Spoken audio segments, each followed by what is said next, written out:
guys, and welcome. So my name is Keith. I'm a tourist guide around here in Knysna in South Africa, and I'm also a skipper for this Trixie boat that you see here for the Turbine Water Club. So today we're just going to show you around the knysna lagoon. So we're going to go through the Tees Island area, and from there we'll be going to the famous knysna heads. So the Tees Island that you see here used to be the sawmill before. So the sawmill closed down in 2001. So that's when they started building most of the buildings that you see around here. So this side here, this is the residential side. So on the residential side here, they say we've got almost about 250 homes that are sitting on the 19 islands that are joined by 21 bridges that completes the Tees Islands. So these apartments here, this used to be the dry mill. So when they dry the mill, when they're taking it to the sawmill, so they were drying them on this side here. So this is the original foundation that was there from the beginning. So they just upgraded it to make it an upmarket apartment as you see now at the moment. So as you should see, this side on the right, you've got these monorails. So these were the monorails that they were using to pull the big logs from the sawmill coming down to the dry mill. So this is like the original structure that was there from the beginning in the early 1900s when they started the sawmill. So what they just do now, they just keep painting it to make it look like the way it is. So where you see the big chimneys in front of us there, that's the Turbine Hotel. So the Turbine Hotel used to be the power station for knysna. So it started as a power station for the whole of Tees Island. Then later on, there was a time when it would supply electricity to the whole of knysna. So then it only closed down in 2003. That's when they started renovating it to become a hotel. So it only opened just before the 2010 South African World Cup. So you're welcome just to pop in inside there, just give yourself a tour inside the hotel. So they still have all the old turbines and the boilers inside.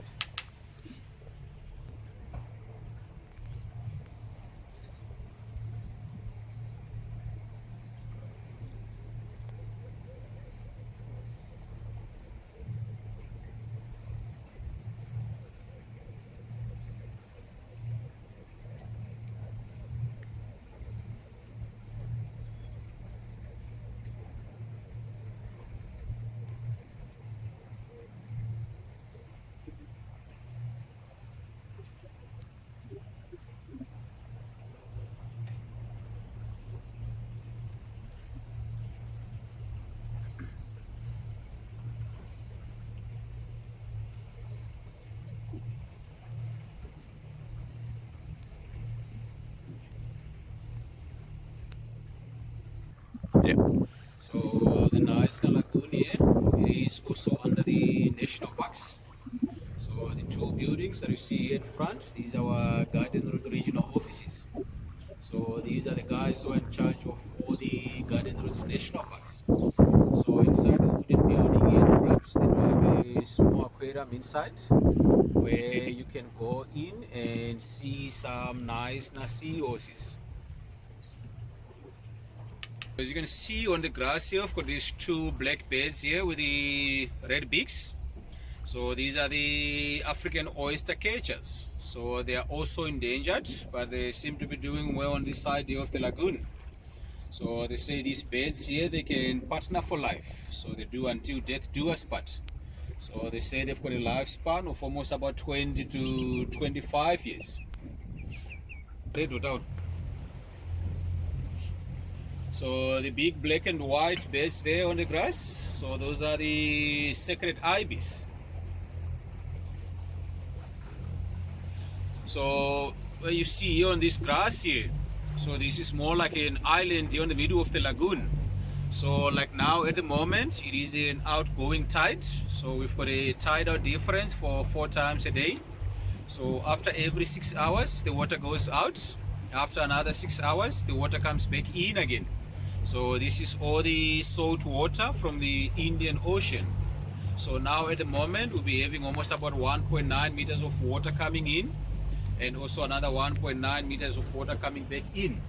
Then during spring tide, we've got almost about 2 meters of water coming in. And this grass here is mostly covered by the water mostly when it's spring tide. So on a lower tide like it is at the moment, we've got more of the bed life just to play around here, just to eat those the small fishes. So when it's high tide, we've got a lot of fish also playing here just to eat the bed's droppings. So that is like a life cycle that is happening after every 6 hours every day. So this grass here, this is what they call the EU grass. So on most of the EU grass here around here on the lagoon, and also mostly by the knysna island side there, that's where we have most of the knysna sea horses breeds. So the knysna sea horse is the only species of the sea horse that you can only find here in the lagoon. So you don't find them anywhere else in the world. So they're also endangered. That's why they're protected by the national parks. So they say they can grow for almost about 7 to 12 centimeters, and they can live for almost about 3 to 5 years. So the male sea horse is the one that gives pregnant, not the female. So they say they can get pregnant for almost about 2 to 4 weeks. So they give birth to almost up to about 200 babies. So the babies will be almost like half a centimeter. So I can say almost about those babies, almost about 10% of them survive. Most of them end up being washed out to the Indian Ocean or eaten by these birds that you see here on the grass, or also eaten by the fish. And the bigger sea horses also eat the smaller sea horses.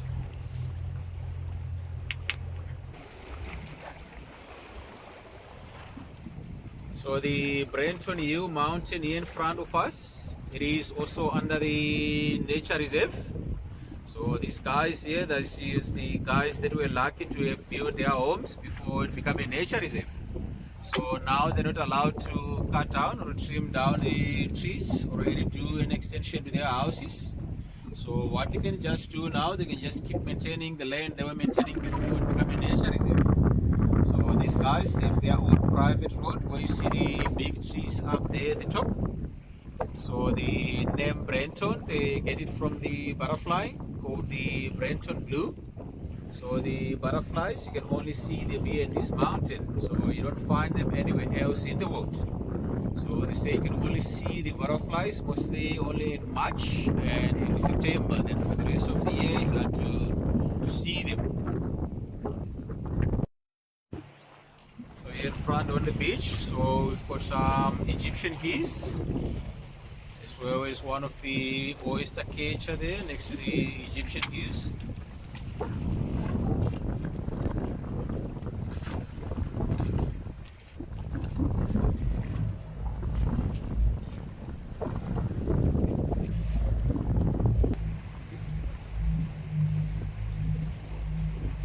So this is the Leisure Island. So the Leisure Island here used to be a farm before. So this used to be a farm for the guy called George Rex. So George Rex is the guy that is known to be the founder of knysna. You see these two ferries and the green building here. So this mountain here going to the front, coming here to the knysna heads. So this is the Featherbed Nature Reserve. So the Featherbed, they do the ferries from the waterfront. Then they'll take you to the restaurant where you see the jetty here in front. So then from there, they've got these 4x4 trucks that will drive you up the top where you see the road on the top of the mountain all the way to the top of the heads. Then from the heads, you do a 2.2 kilometer hike down the mountain back to the restaurant. Then at the restaurant, you have your buffet meal. Then after your meal, the boat will take you back to the waterfront. So unfortunately, because of the COVID, they have been closed since the first lockdown in 2020. They haven't opened. So the Featherbed here used to belong to the guy by the name of William Smith. So William Smith is well known here in South Africa. He's the guy who used to do the maths program on the national television just to help the guys in school to pass their maths. So William Smith inherited this nature reserve from his father. Professor J.B. L. Smith. So Professor Smith is the guy who discovered the silicon fish.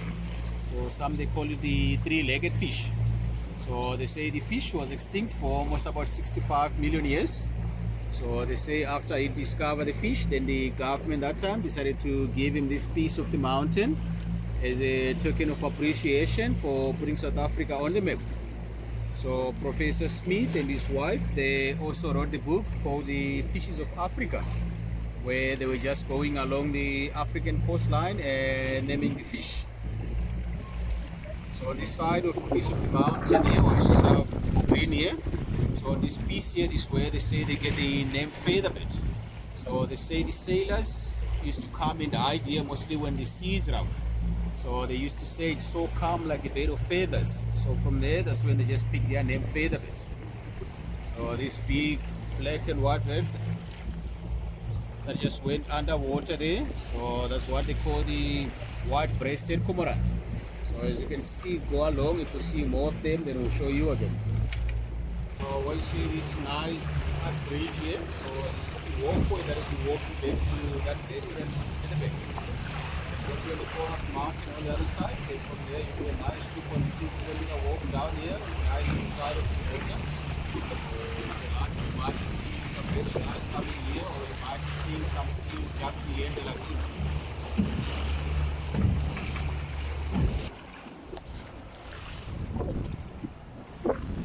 So this here in front, this is the famous knysna heads. So the knysna heads here, it is one of the dangerous places in the world just to navigate, to come through with a ship or a boat. So they say just underneath here, there's almost about 40 shipwrecks. So the first one, the Pekita, went down in 1903, just in front there where you see the white painted rock there. So it is a nice diving spot just to dive to see the remainder of the shipwreck there. So I think as you can see on the moment, our boat is more like, on the video, our video is more like bouncing now, because we're almost having like the 1 meter swells coming in at the moment.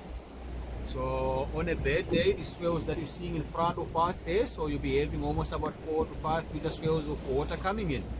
So no one can go out to the ocean or even come inside to come here to the harbor. So they say here this is more about 300 meters the width. So they say the safe channel to come in, that's more like the 100 meters more on the right, where you see the rocks on the caves there. So I can say on a rough day, no one can even come in or go out. So mostly on the left there, where you see some big swells coming in there, you've got like some large rocks underwater on that side there. So this side here on the right is what they call the Western Headlands, and on the left here, this is the Eastern Headlands.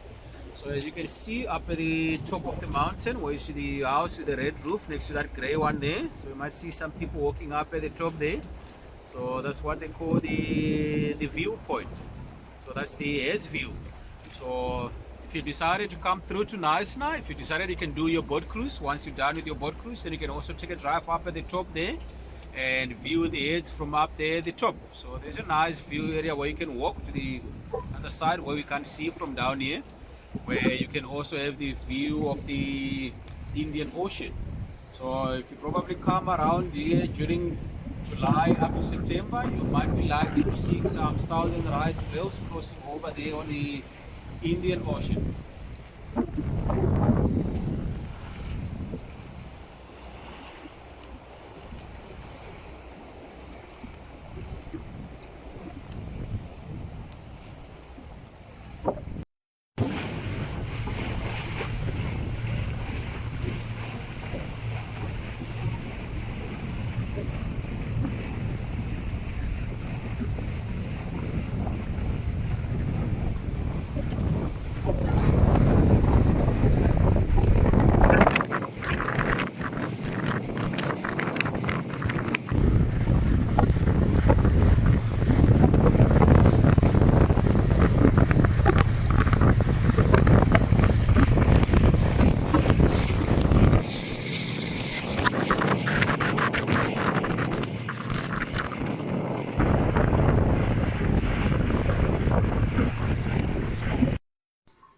That's nice.